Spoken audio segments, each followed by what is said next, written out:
Hello everyone, welcome to the webinar on Bactericera cockerelli, one of the EU priority pests.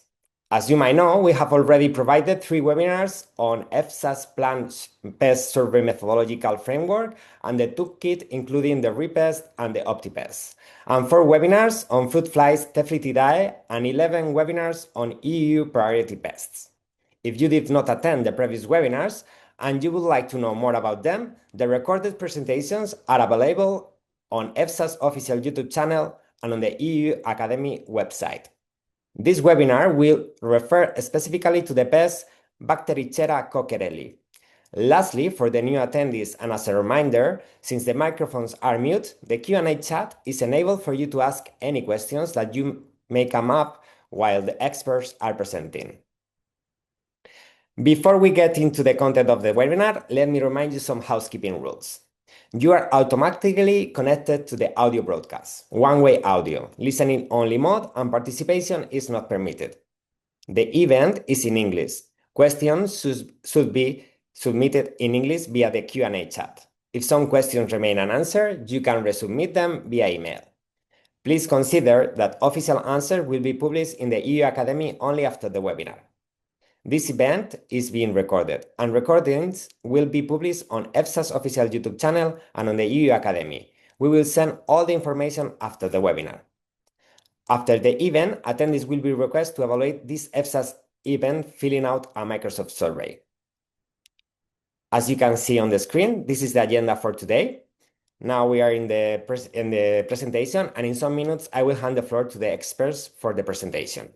Before we end this webinar, we will do a short quiz, and then we will get to the end of the webinar. So who we are? Today with us is Luca Mustapik. He's an agronomist specialized in plant health and pest management, a member of the EFSA Plant Pest Surveillance Network. And today also with us is Lucia Zapala. She is full professor of general and applied entomology at the Department of Agriculture, Food and Environment at the University of Catania in Italy. My name is Jose Ovejas. I'm a journalist and I will be the moderator of this webinar. So before we get into the experts' presentation, we would like to invite you all to participate in a poll to see who is in the room. Please proceed to search www.menti.com with your mobile phone or computer. To participate, you can either use the QR code or enter the code that will be displayed on your screen in a few seconds and click the join button. Before we begin with the poll, I would like to stress that Mentimeter will be also used at the end of the webinar to display several questions that the expert have prepared to check if participants understood the contents of the webinar. Therefore, it's advisable for you to keep this in mind and have an electronic device nearby to expedite the process. So as you can see in the screen, you can scan that QR code, or you can join the menti.com with the code 85059745.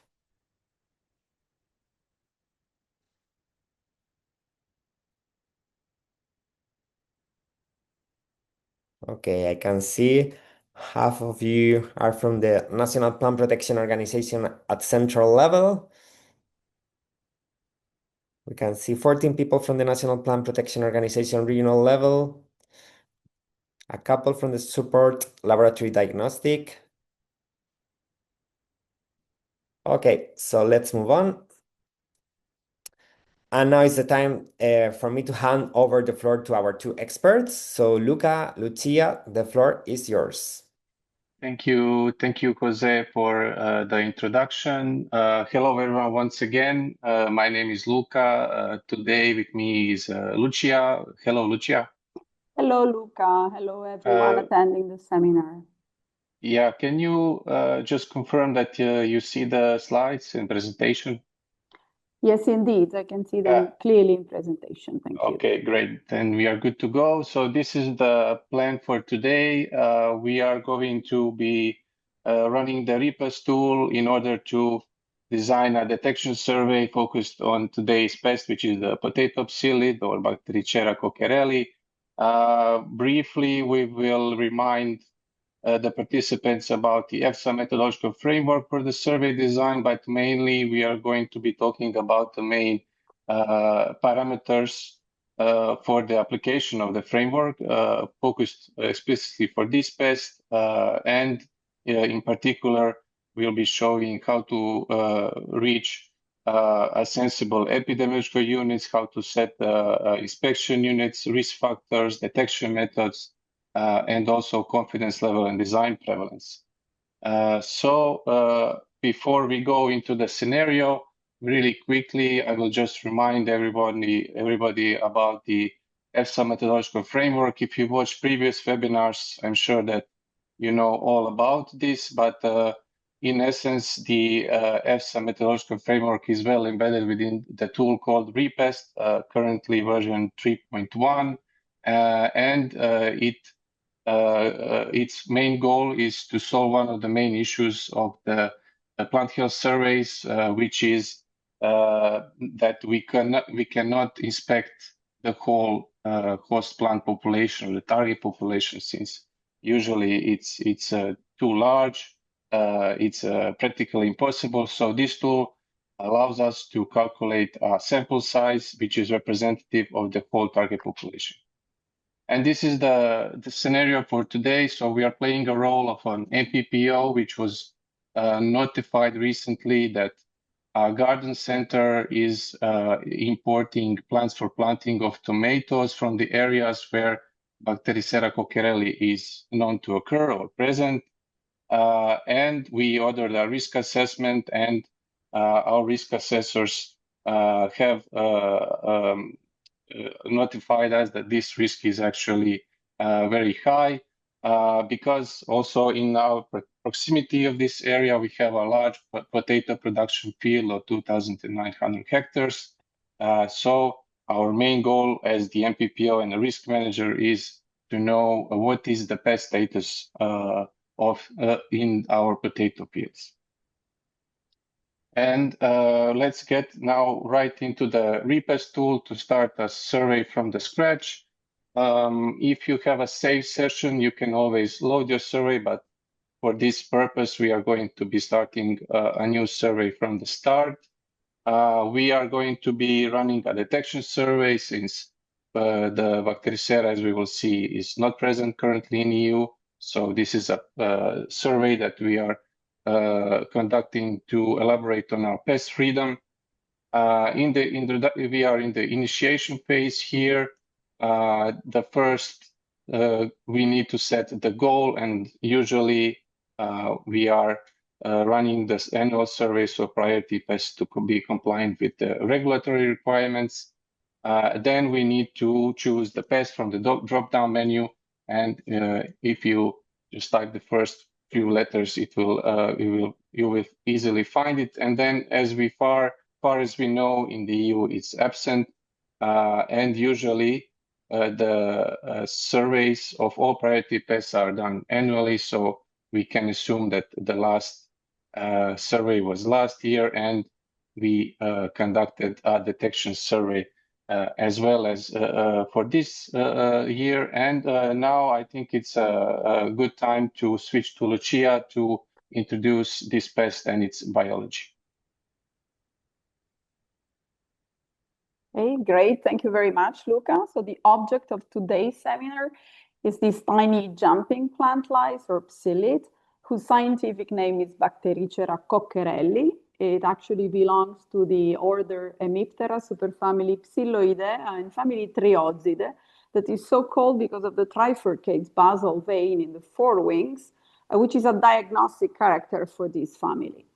The species, which is commonly known as potato or tomato psyllid, is listed as a union quarantine pest in Annex 2, Part A of the Commission Implementing Regulation 2019-2072, being it not known to occur in the EU territory, as Luca was mentioning. It is also listed as a priority pest under Commission Delegated Regulation 2019-1702, implying the obligation, as Luca was reminding, for annual surveys for this pest. Special requirements are laid down in Annex 7 on freedom from pests related to import of fruits of Solanaceae, which is a family that is highly attacked by this pest, from countries where the insect is present.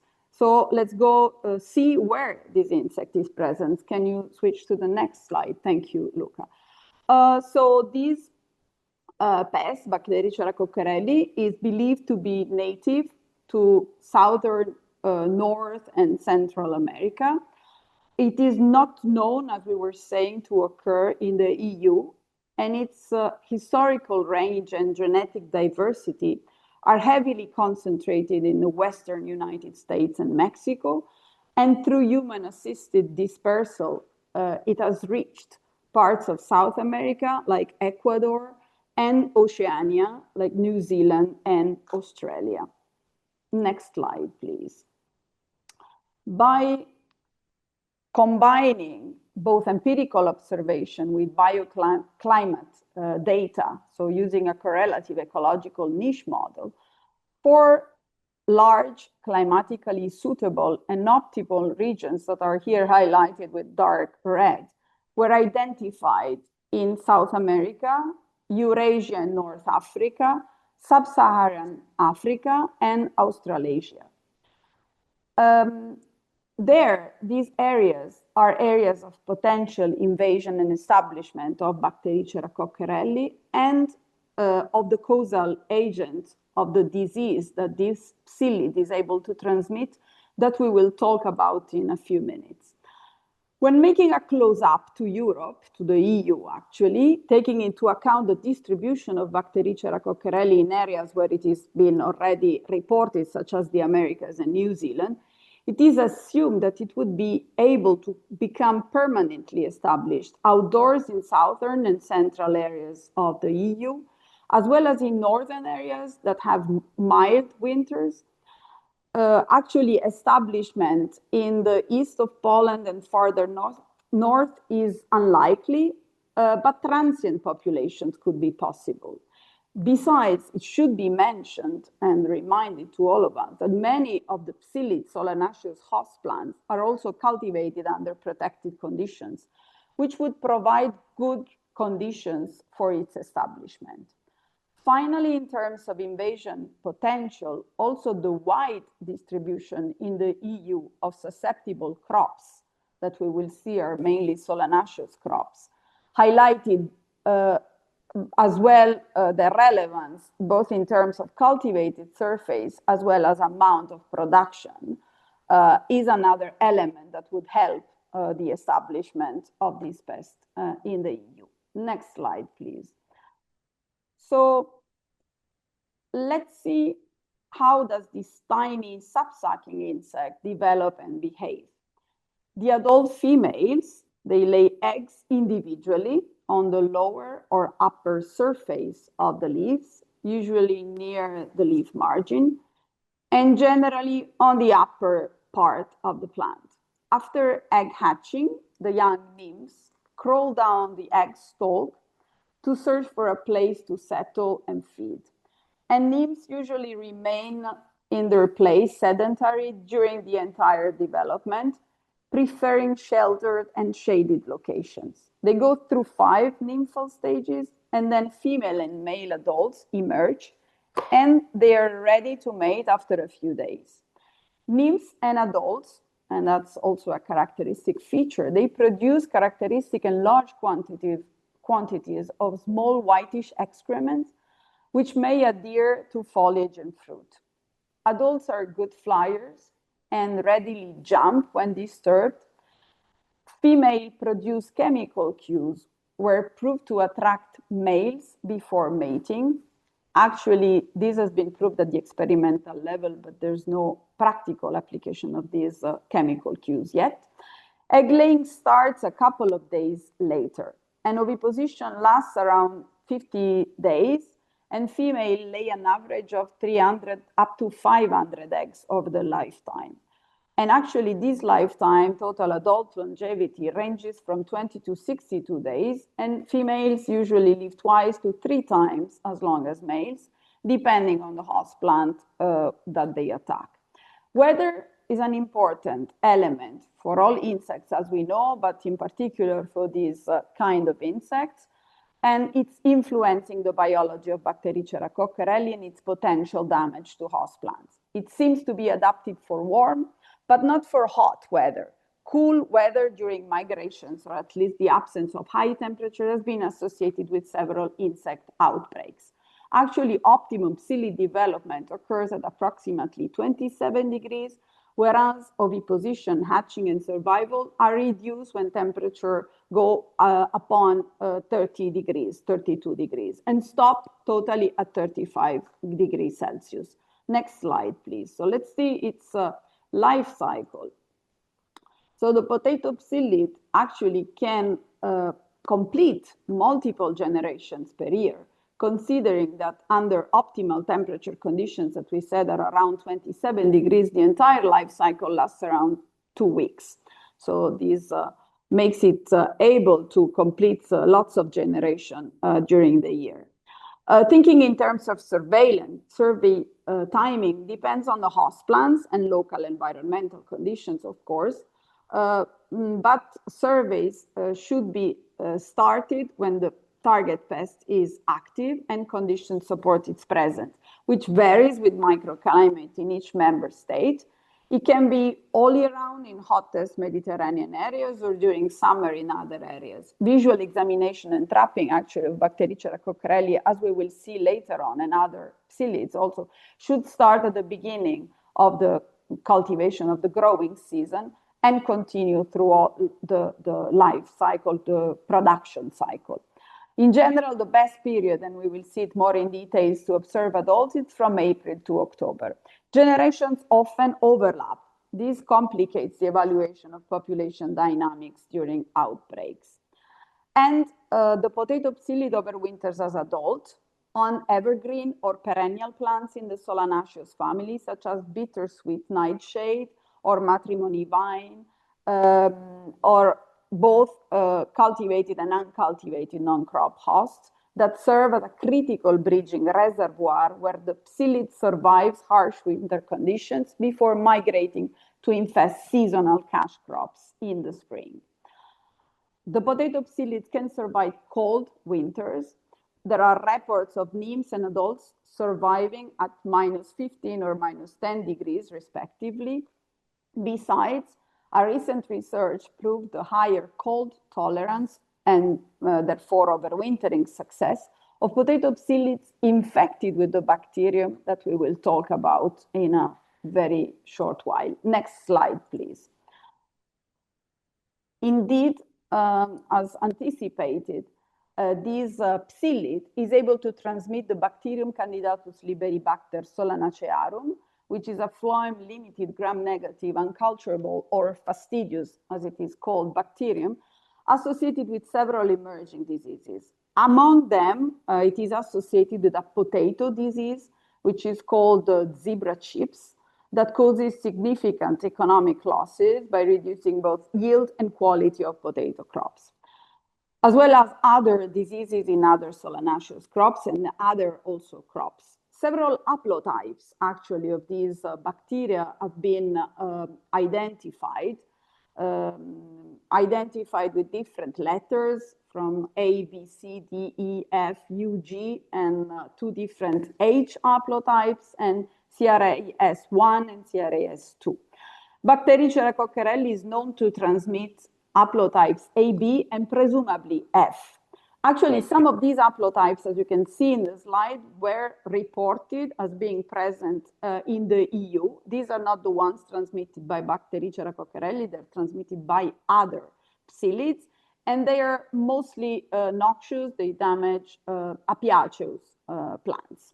Okay, Lucia, thanks. So I'm thinking here from the map, it looks quite complex. There are many haplotypes of the disease, but basically, if we see the symptoms of disease in our potatoes, there is a high chance that the Bactericera was the vector. So, because as I understand, no other vectors in Europe transmits the disease into the potatoes, right?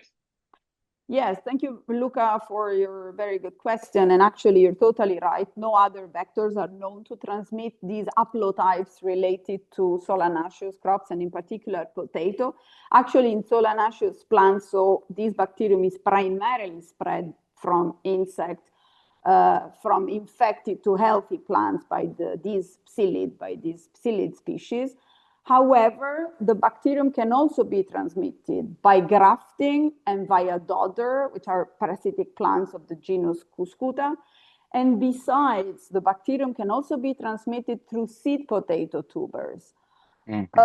Not through true seed or seed from other solanaceous plants. However, the risk of Candidatus liberibacter solanacearum transmission by tubers is very weak. So it can spread by the movement of plants for planting that are infected, by grafting of young tomato and pepper plants, but basically on potato, the main transmitter, the main vector is the psyllid, although potentially also seed potato tubers can transmit the disease. Okay, great. Okay, so continuing a bit, as we understand that these two biomes are strongly connected, these bacteria is transmitted by the psyllid insect vector to new host plants. In addition, as I said, it can be also transmitted by propagative plant material or parasitic plants. The bacterium is found in several organs and tissues of the psyllid host, including the alimentary canal, salivary glands, hemolymph, and bacteriomes that are specialized organs to contain bacteria, and is transmitted in a propagative, circulative, and persistent manner. When a psyllid feeds on the phloem sap of a plant infected by the bacteria can be ingested by the insect. This time is called acquisition access period, and the bacterial cells must pass through the alimentary canal wall, move through the hemolymph, and finally reach the salivary glands. The bacteria can then be transmitted with salivary secretion into a new host plant during psyllid feeding. The latent period, which is the time between the pathogen acquisition and the potential for the psyllid to transmit it to a new plant, is at least 14 days. And it has also been seen that although newly emerged potato psyllid adults efficiently acquire the bacterium within 24 hours, 48 hours, transmission may remain low at 14 days post-acquisition due to low bacterial load. So it has to increase its load to efficiently, more effectively transmit the bacterium. Besides, vertical, so transovarial transmission of this bacterium has been reported in Bactericera cockerelli. Therefore, the bacteria can also be detected in the eggs, nymphs, and then the adults of the progeny of infected female psyllid. When the concentration of the bacteria I'd like to spot is low, plants may remain asymptomatic. And then we can see where the bacterium is present. Next slide, please. Before we go, I'm just wondering, maybe you already said this information, but maybe it's good to repeat. How much is the inoculation period, meaning, and the asymptomatic period? So can we, let's say, if a healthy plant is infected in the same season, can we see the symptoms in the host plants during the same season? How long is this period? Yes, we can definitely see the symptoms in the same growing season, definitely. Okay, that's good. Thank you. So, as we said, Candidatus liberibacter solanacearum is the complex of all these the haplotypes that we mentioned. So, if we see spots in Europe, in the EU, these are all related to other haplotypes. It is included in the list of regulated non-quarantine pests. And Annex 4, Part G of Commission Implementing Regulation 2019-2072 on seed potatoes. And haplotypes A, B, and presumably F that are associated to solanaceous species are not known to be present in the EU. And okay, then thanks. Thank you, Lucia. Then we will go back now to the repest a bit to go further into design. Now we know a bit more about the pest itself. I think the first relevant information that you presented here is that basically the whole EU territory could be suitable for the establishment of this pest. And since we are using our imagined country of survey land.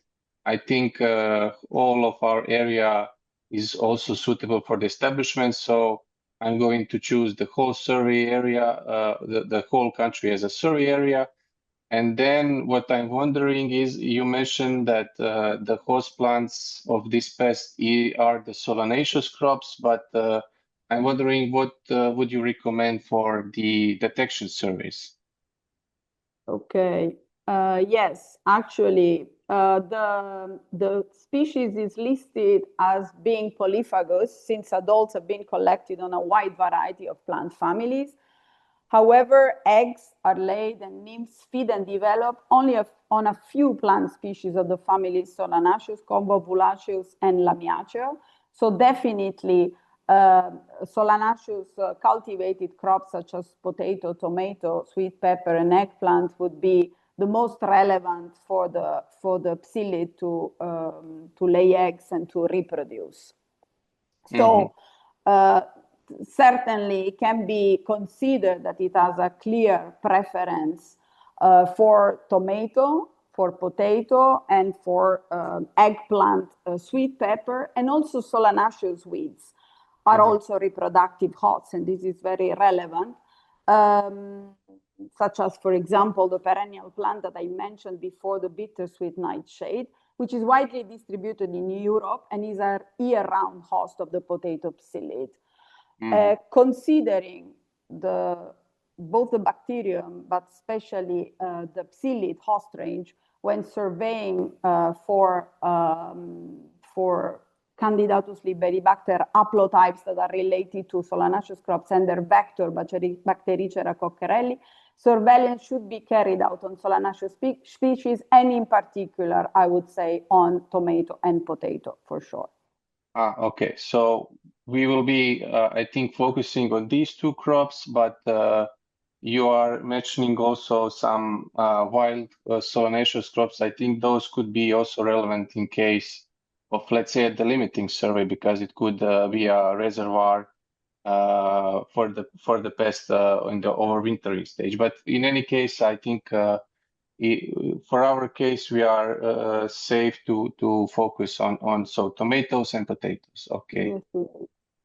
Then we will choose potatoes, Solanum tuberosum and Solanum lycopersicum. Then we go further. We do not have a shapefile with our host plant distribution, and we are now in the preparation phase. What is the next step in the survey design?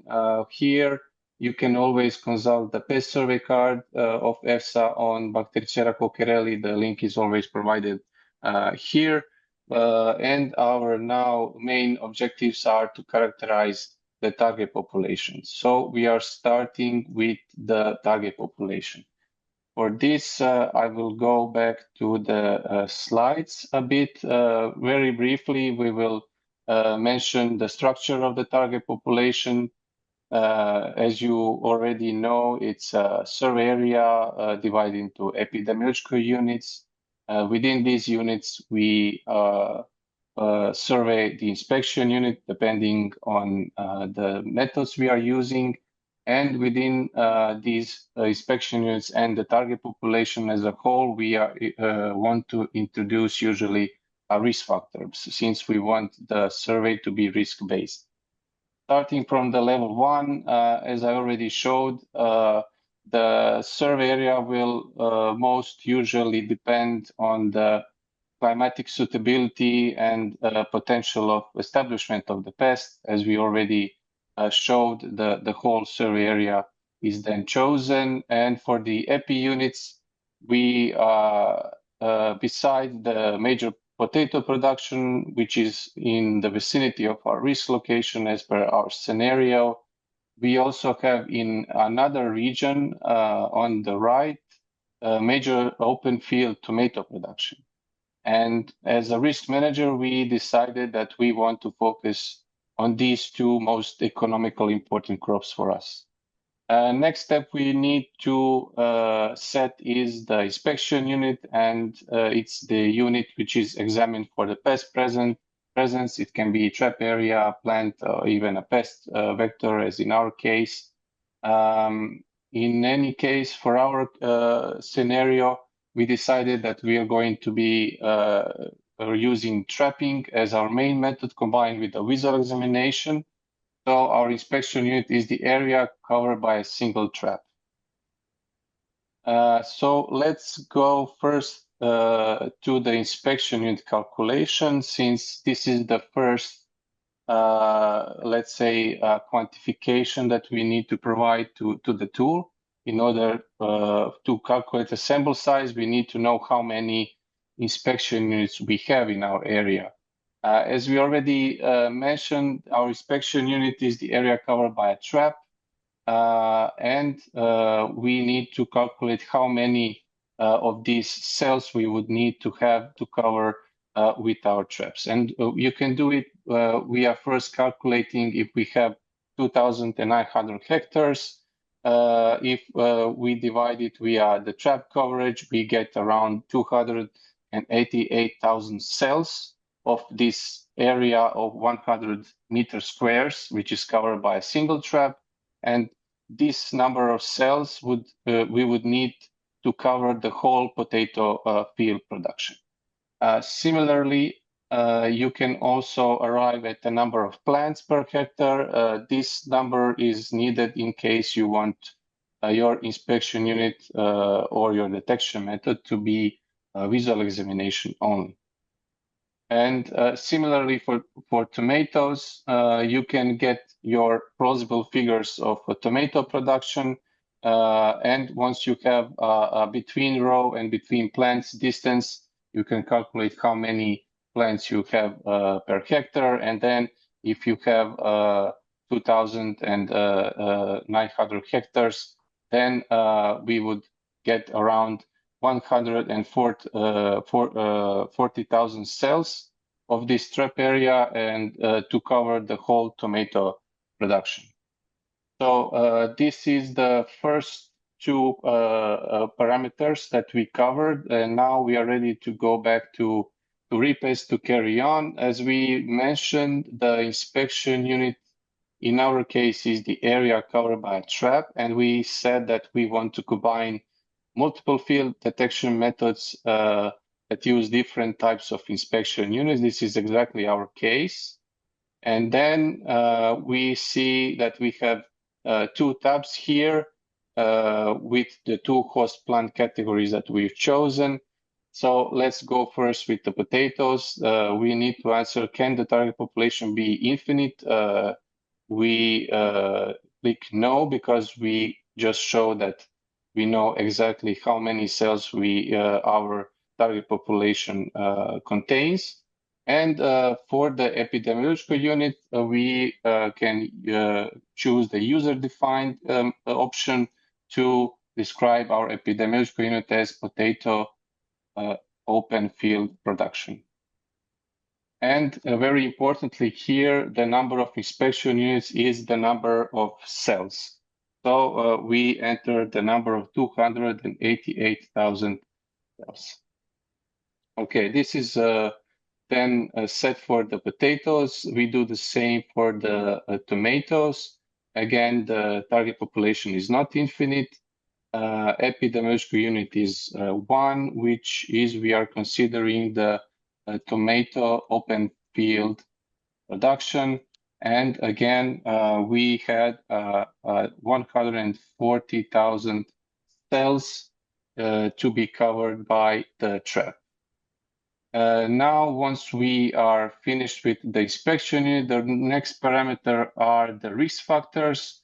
For sure, we want to conduct a risk-based survey, but we still don't have the information on this, so I will go back to the slides to show you what we need to do in order to set our risk factor. By the definition, as you know, it's a biotic or abiotic factor that increases the probability of pest presence. In our case, there are multiple risk factors that we could consider. So I'm going to ask Lucia to recommend some. Yes, well, I think that although, as you were saying, there are several pathways for Bactericera cockerelli introduction, the main risk factor would be trade of solanaceous plants for planting from areas where Candidatus liberibacter, solanacearum, and especially Bactericera cockerelli are known to occur. And indeed, if we look a bit more into its dispersal, certainly there is natural dispersal since the adults, as we were saying, are able to move and they are actually able to cover long distance and actually maximum distance expected to be covered in 1 year by Bactericera cockerelli is 100 kilometers. Other pathways of introduction are human-assisted pathways, which are seed potato tubers and where potato tubers, if tubers have sprouts or green parts that are needed for the psyllid to reproduce. Fruits of solanaceous with green parts, such as truss tomato or sweet pepper with peduncle. Other living parts of solanaceous, such as cut flowers, cut branches of some ornamental physalis, for example, plants in the families of convolvulaceae, and such as the sweet potato or lamiaceae, such as mint, but definitely the more relevant pathway, the major pathway can be considered plants for planting of solanaceae other than potato, which are covered by seed potato tubers. Mm-hmm. Then what you would recommend as a risk factor? So definitely import and trade of solanaceous plants for planting, which are pepper, sweet pepper, aubergine, tomato, and potato from areas where the bacteria and the psyllids are present would be recommended as risk factors. Mm-hmm. Okay, all clear, thanks. And then for risk assessment framework, we've given here just a couple of risk activities that could be considered in case of this pest and its dedicated risk locations, risk areas, the relative risk, and the justification. As Lucia mentioned, movement of infested fruits could be also relevant.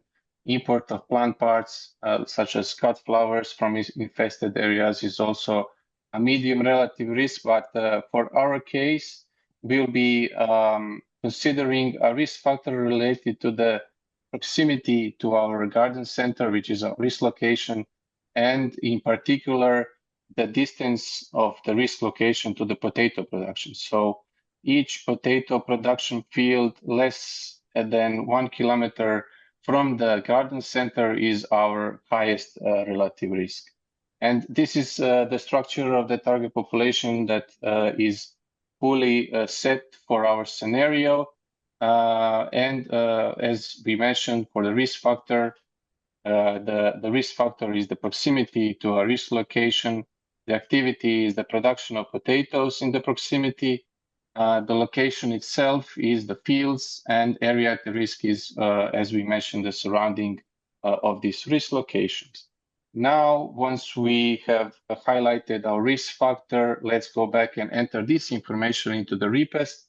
So the risk does not, in this case, depend on the spread capacity, but it depends on the proximity to the risk location.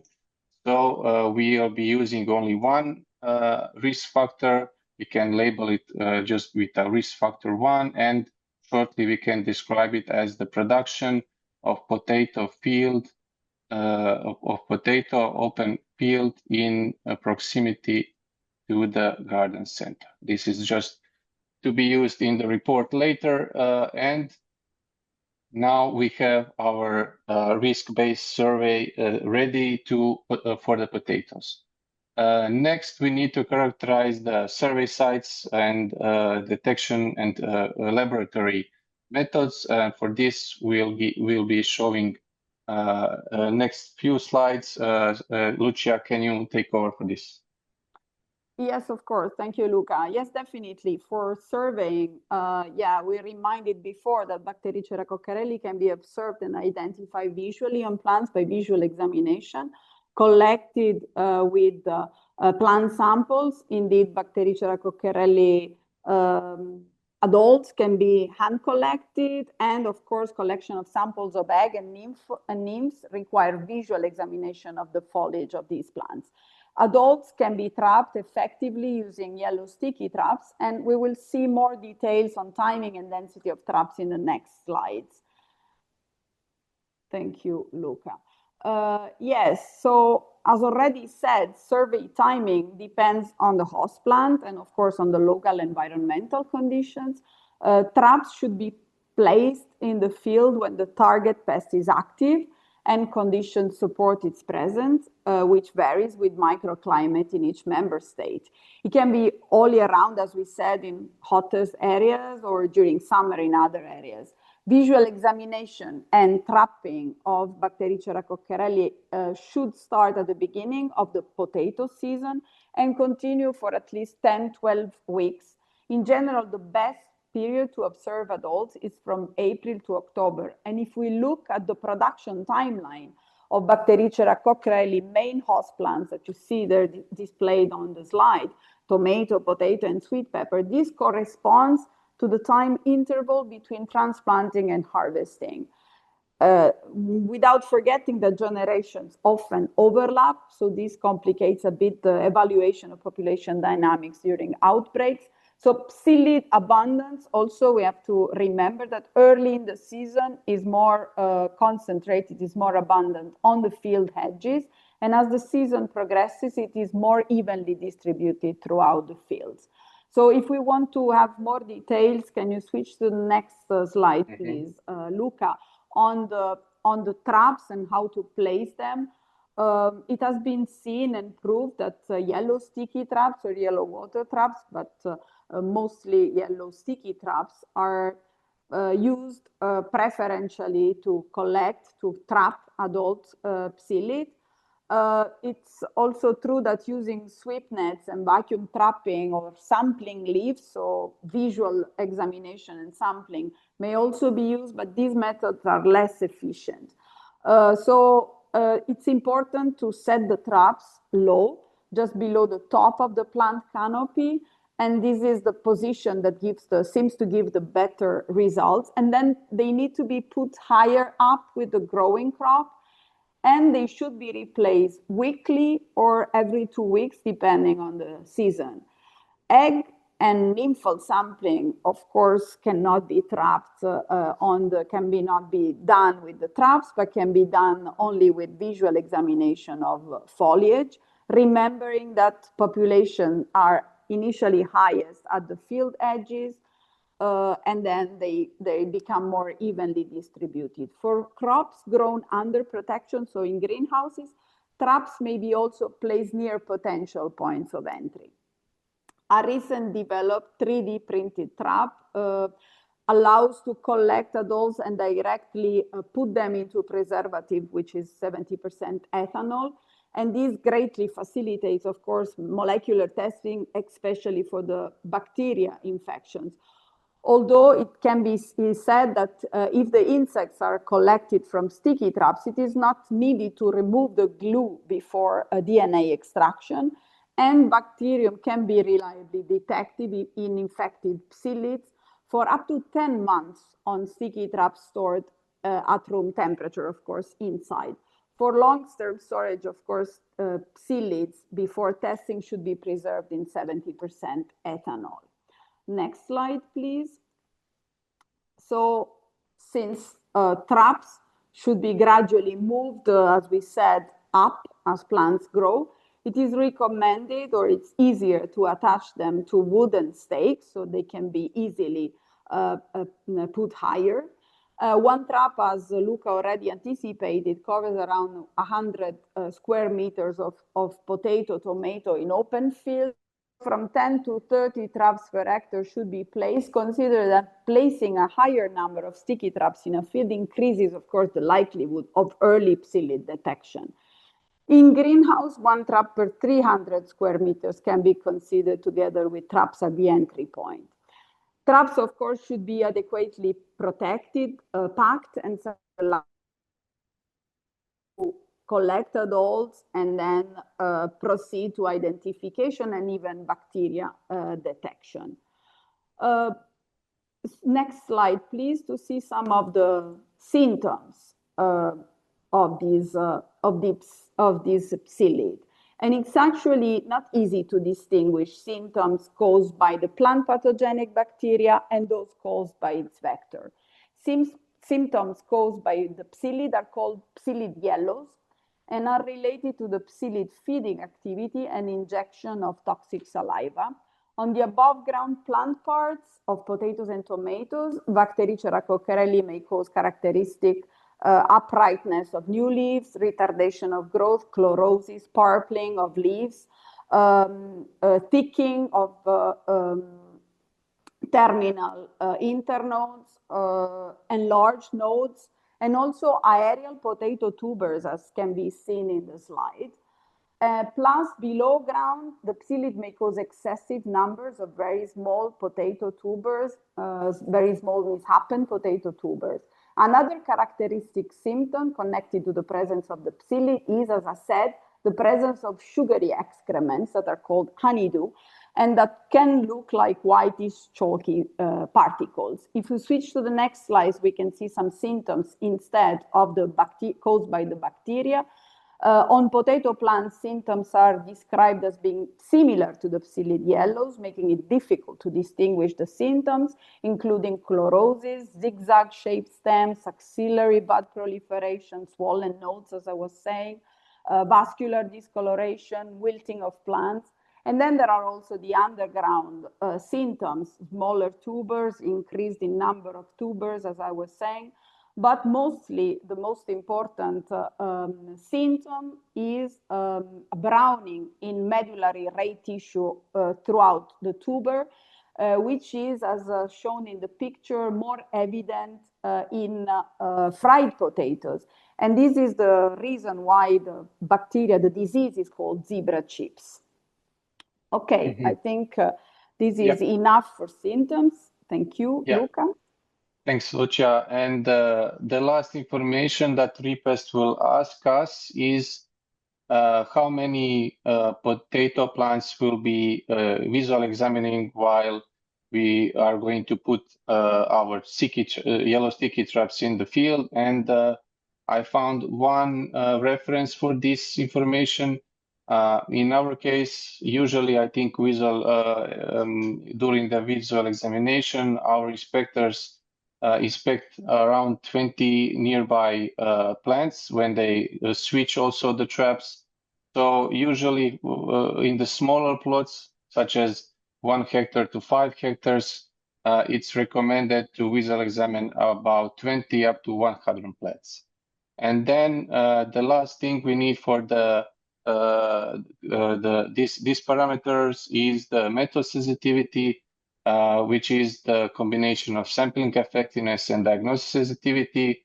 We are using the values from the recent ECE on this pest, which will be published, I believe, tomorrow or today. And you can see that the effectiveness of the visual examination is quite lower than the effectiveness of the insect traps, which we are using the yellow sticky traps.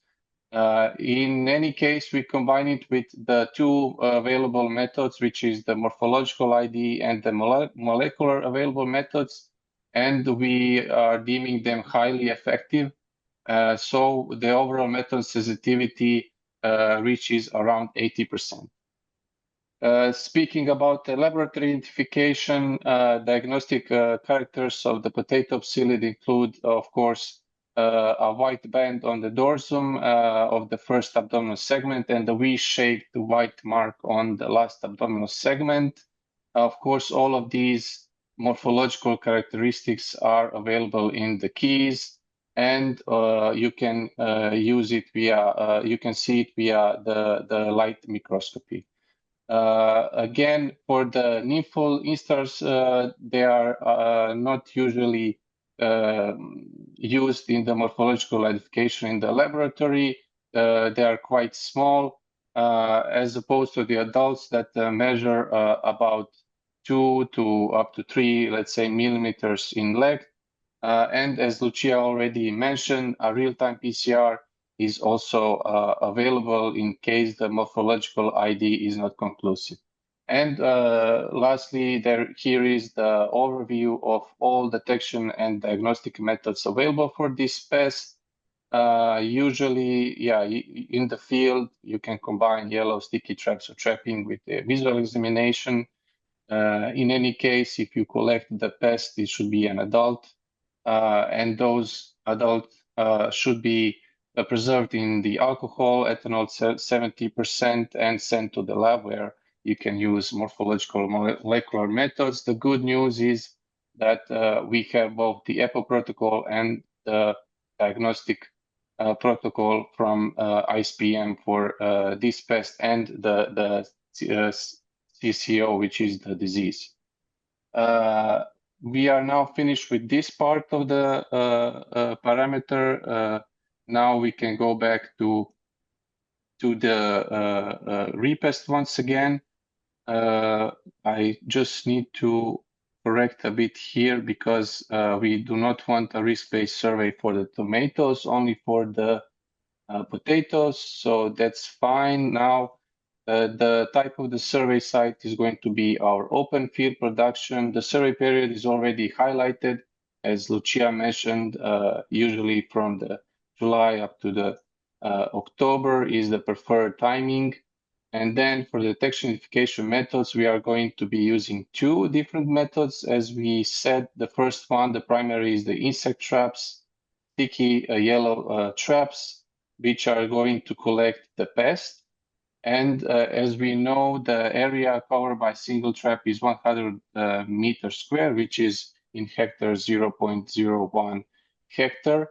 In the average number of host plants per hectare, as we already shown, are around 44,000 plants per hectare. This is also important for the tool.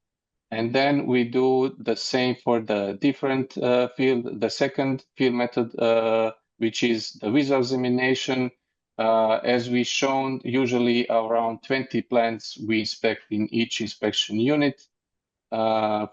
We chose the visual examination as a method. We can focus on both the pest, we can look for the pest and the symptoms on plant.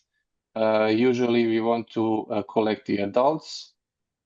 So the sampling matrix is the pest itself, and a really nice thing is that the repest already gives us the sampling effectiveness of each method.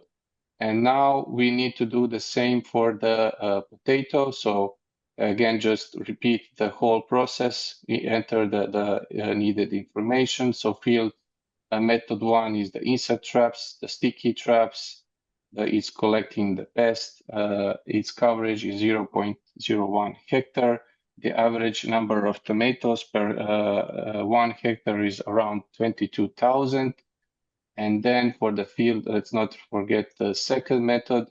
Again, around 20 plants we will be visual examining. When we are going to be putting our traps, all the same information as for the potatoes.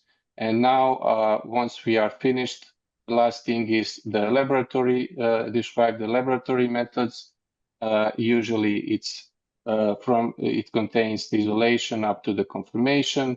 We said that you can use both morphological and molecular ID, and our diagnostic sensitivity is usually quite large. Now we are up to the final part of the design, which is to just set the confidence level and design prevalence. For this purpose, I will go back here because we also need to calculate what's the proportion of high-risk target population. Since we have said that our high-risk area is 200 meters from the risk location, which is the green band. And if you calculate the size, it's 12.5 hectares. And our approximation is that relative risk in this area is 5. So 5 times more than the baseline, which is the rest of the potato production. And notice that we are only considering the potatoes as risk factors and not tomatoes. Once we have our relative risk levels, the last two parameters are the confidence level and design prevalence. These two parameters often are most detrimental to the sample size. Design prevalence is the maximum prevalence of the pest that could go undetected. Usually, and the confidence level represents a reliability of our survey results. In essence, the goal of each of our pest freedom surveys is to conclude with a high enough confidence level that our pest is below a certain maximum prevalence or this design prevalence threshold. And finally, we have all the parameters set and explained in order to RIPEST to successfully calculate our sample size. So last two parameters are going to be confidence level of 95% and design prevalence of 1%. So you can see already in the RIPEST, it's preset to 95%. Let's first calculate the sample size for the potatoes. You can see design prevalence is already set to 1%. The tool asks us how many risk levels we want to take into account. As we show, our high risk area is the relative risk of 5, and it's only 0.4% of our whole target population, and the rest is the baseline.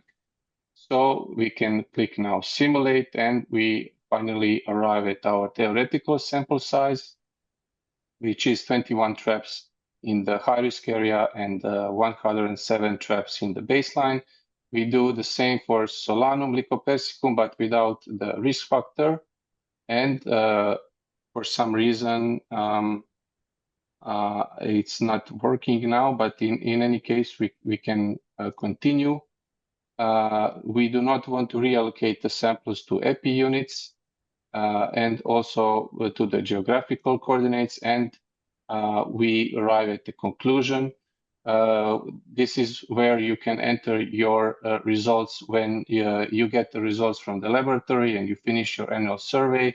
You can here put if you had or if you did not find the pest, you can put here your results. They don't have to be identical to the theoretical sample size. For example, you maybe only could collect or put 20 traps in the high risk area and 100 traps in the baseline. In any case, now this allows us to calculate the achieved confidence level, and it's divided into high risk area and baseline. And similarly, you can do it for the tomatoes, and then you would reach the overall conclusion of your confidence level achieved for the whole survey. And then the last step, you can download your report in the PDF, or also you can download it in the Excel file for your Eurofit reports. And now this is the last slide of our presentation.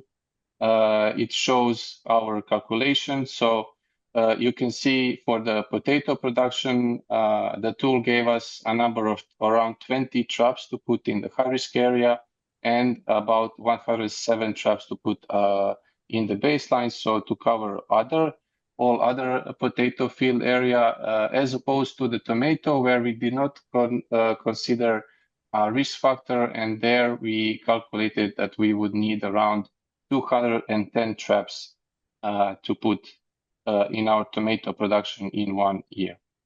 You can see there the overall conclusion we reached is that we are slightly above 95% confident that our pest is below a 1% design prevalence. With that, I thank you all for the presentation, for the attention, and switch back to Jose. Thank you, Luca. Thank you, Lucia, for your presentation. Now is the time to do a small quiz to test yourself and see if you've understood the webinar contents. So for this, we need to use Mentimeter again. Please take your device and scan the QR code that you will see in some seconds on your screen, or type www.menti.com on your browser and introduce the code that you will see at the top of the slide. As you can see now the QR code, you can scan it or just type www.menti.com and use the code 5773 5379. Okay, so let's go for the first question. What is the main plant health concern associated with Bactericera cockerelli? Option A, direct feeding damage. Option B, transmission of Candidatus liveribacter solanacearum. Option C, root knot nematode transmission. Option D, potato virus Y transmission. Okay, so most of you think the correct answer is the option B. Let's move on to the second question. Which type of trap is most commonly used for the detection of adult Bactericera cockerelli in potato fields? Option A, pitfall traps. Option B, light traps. Option C, water traps. Option D, yellow sticky traps. Okay, so all of you think the correct answer is the option D. We'll see after the test. Okay, let's move on to the third question. If we choose the inspection unit for Bactericera cockerelli detection survey as an area covered by a trap, what is the respective target population? Option A, total number of traps in the survey area. Option B, total area of host plant production to be covered by a trap. Option C, total area of host plant production in hectares. Option D, total number of host plants in survey area. Okay, this one is not, you're not sure as the last one. So let's move on to the fourth question and we'll see the correct answer after. Okay, which is the major pathway for Bactericera cockerelli introduction in the EU? Option A, potato towers. Option B, wood packaging material. Option C, plants for planting of Solanaceae. Option D, natural spread. So let's move on to the fifth question. And the last one. Which of the following statements is true? Option A, Bactericera cockerelli performs one generation per year. Option B, Bactericera cockerelli develops uncultivated and wild Solanaceae species. Option C, Bactericera cockerelli transmits all known Candidatus liveribacter solanacearum haplotypes. Option D, none of the above. Okay, so most of you think the correct answer is the option B. We'll see now with the experts. So Luca and Lucia, if you can give us the correct answer, please. Yeah, will I start, Lucia, or you want? I may start and then maybe you can pop in. Okay. Yeah. So the first question was, what is the main plant health concern associated? And I think that most of the people answered correctly, which is the transmission of the bacterium that Bactericera cockerelli is able to transmit. The direct feeding damage is relevant, but not as relevant. So the option B was the correct one. The second question was which type of traps is most commonly used? Actually, the best option and the best choice are yellow sticky traps, as we saw. So option D was the correct answer. And then I may leave the ground to you, Luca, for these on the...